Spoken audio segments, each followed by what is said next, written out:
Hello बच्चों, कैसे हो। उम्मीद है कि आप लोग बहुत अच्छे होंगे और आप लोग की पढ़ाई शानदार चल रही तरीके से चल रही होगी। तो फिलहाल हम लोग कल क्या बात कर रहे थे, प्रकाश के परावर्तन के ऊपर। तो आज हम समझते हैं प्रकाश का परावर्तन के नियम क्या है। ठीक है, तो इसको समझने के लिए क्या करना पड़ेगा, हम लोग ये चित्र के माध्यम से समझते हैं। तो हेडिंग हमारी रहेगी प्रकाश का परावर्तन। प्रकाश का परावर्तन, ठीक है। प्रकाश का परावर्तन क्या होता है। तो एक चित्र के माध्यम से मैं आपको बताना चाहूंगा कि मान लीजिए कि यह एक दर्पण है और दर्पण आपने देखा होगा। तो दर्पण के दूसरी साइड में एक पेन टाइप का होता है जिसको हम लोग कहते हैं कलई कहते हैं। तो ये होता है जो पेन टाइप से हमने ऐसे ऐसे मार दिया, इसको कहते हैं कलई। ठीक है, और ये दर्पण हो गया। ठीक है, इसको हम लोग कह देंगे दर्पण कहेंगे। कोई प्रकाश किरण है जो कि दर्पण की ओर आ रही है और दर्पण के किसी बिंदु पे टकराती है और टकराने के बाद ऐसे ही निकल जाती है। ठीक है, तो प्रकाश किरण जो आ रही है तो आने के कारण इसको कहते हैं आपतित किरण। ठीक है, क्या कहते हैं, आपतित किरण कहते हैं। और टकरा के जब ऐसे परावर्तित हो जाती है तो इसे को कहते हैं परावर्तन किरण या परावर्तित किरण। परावर्तित किरण कहते हैं। ठीक है, तो आती हुई किरण को कहा जाता है आपतित किरण, और जब टकरा के वापस चली जाती है तो इसको कहते हैं परावर्तित किरण।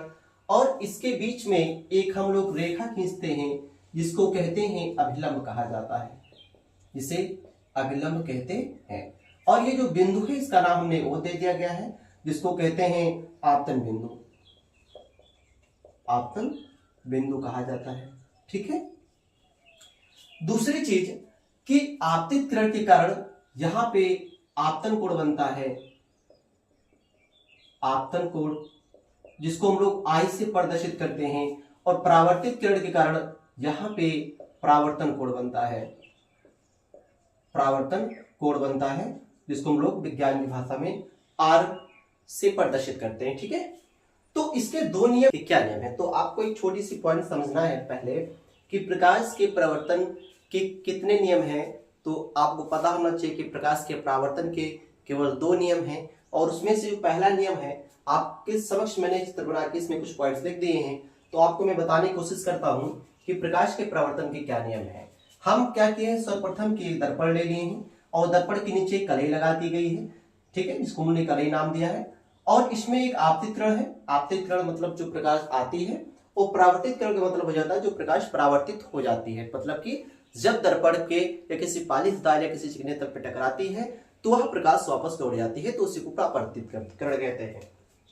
तो इसमें नियम क्या है कि आने वाली किरण को आपतित किरण कहते हैं और ये प्रकाश किरण आपतित होती है, दर्पण के ओ बिंदु पे टकराती है और उसके बाद ये परावर्तित हो जाती है। आपतित किरण के कारण यहाँ पे आपतन कोण आई और परावर्तित किरण के कारण यहाँ पे परावर्तन कोण आर बनता है। ठीक है, यहां पर ध्यान रखना है कि परावर्तन के दो नियम हैं। इसका प्रथम नियम यह है कि आपतित किरण, परावर्तित किरण तथा अभिलंब तीनों एक ही तल में होते हैं। आपतित किरण, परावर्तित किरण तथा अभिलंब तीनों एक ही तल में होते हैं। यहाँ पे जो आपतन कोण आई का मान होता है परावर्तन कोण आर के मान के बराबर होता है। हम लोग कह सकते हैं कि आप आई बराबर कोण आर कह सकते हैं। ठीक है, यहाँ पर समझाने की बात यह है कि यदि मान लीजिए कि आपतन कोण का मान 45 डिग्री है तो परावर्तन कोण का मान भी 45 डिग्री ही होगा। यदि आपतन कोण का मान 30 डिग्री है तो परावर्तन कोण का भी 30 डिग्री होगा। यदि आपतन कोण की वैल्यू 90 डिग्री है, जो कि मुश्किल है लेकिन हो भी सकता है ना, और इसका परावर्तन कोण का भी मान 90 डिग्री होगा। यहाँ पे एक पॉइंट दिया हमने आपको बता रखा है कि भाई ऐसा है कि आपको पता है कि दर्पण का जो फेस होता है वो और अभिलंब के बीच में जो यहाँ पर कोण बनता है ये 90 डिग्री का होता है, जिसको हम लोग समकोण कहते हैं। जब आपके पास इस कोण की वैल्यू दिया गया हो कि हाँ भाई यहाँ 30 डिग्री का कोण है, आप बताइए आपतन कोण का मान कितना है। तो तुरंत क्या करना है कि ये अभिलंब से लेकर के इसके क्षैतिज से 90 डिग्री होगा और 90 डिग्री में से क्या करना है कि जो यहाँ पर कोण बनता है, यहाँ पे जो कोण बनता है उसको माइनस कर देंगे तो हमें आपतन कोण का मान निकल जाएगा। और जो आपतन कोण का मान होता है वो परावर्तन कोण के मान के भी बराबर होता है। यदि आपतन कोण का मान 30 डिग्री होता है तो परावर्तन कोण का भी मान 30 डिग्री ही होगा। आपको इसको बहुत सही तरीके से समझना है। जैसे मैं एक फिगर के माध्यम से बताता हूँ कि भाई ये अभिलंब हो गया और आपतित किरण हो गया और कह रहा है कि यहाँ पे यदि मान लीजिए 20 डिग्री का कोण है, ठीक है, तो आपतन कोण का मान बताइए। तो आपको पता है कि भाई यहां से लेकर के यहां तक तो समकोण 90 डिग्री का होता ही है। तो इस 90 डिग्री में से 20 डिग्री को माइनस कर देंगे तो बचेगा यहाँ पे 70 डिग्री। तो यहाँ पे आपतन कोण का जो मान है ये आ गया 70 डिग्री। कह रहा नहीं भाई आप अपवर्तन परावर्तन कोण का भी मान बताइए, आर का मान बताइए। तो क्या करना है कि जो आपतन कोण का मान होता है ये परावर्तन कोण के मान के बराबर होता है, अर्थात कोण आर बराबर कोण आई इक्वल टू 70 डिग्री।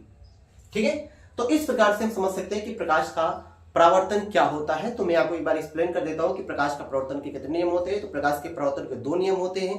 पहला नियम यह होता है कि आपतित किरण, अपवर्तित किरण, आपतित किरण, परावर्तित किरण तथा अभिलंब तीनों एक ही तल में स्थित होते हैं।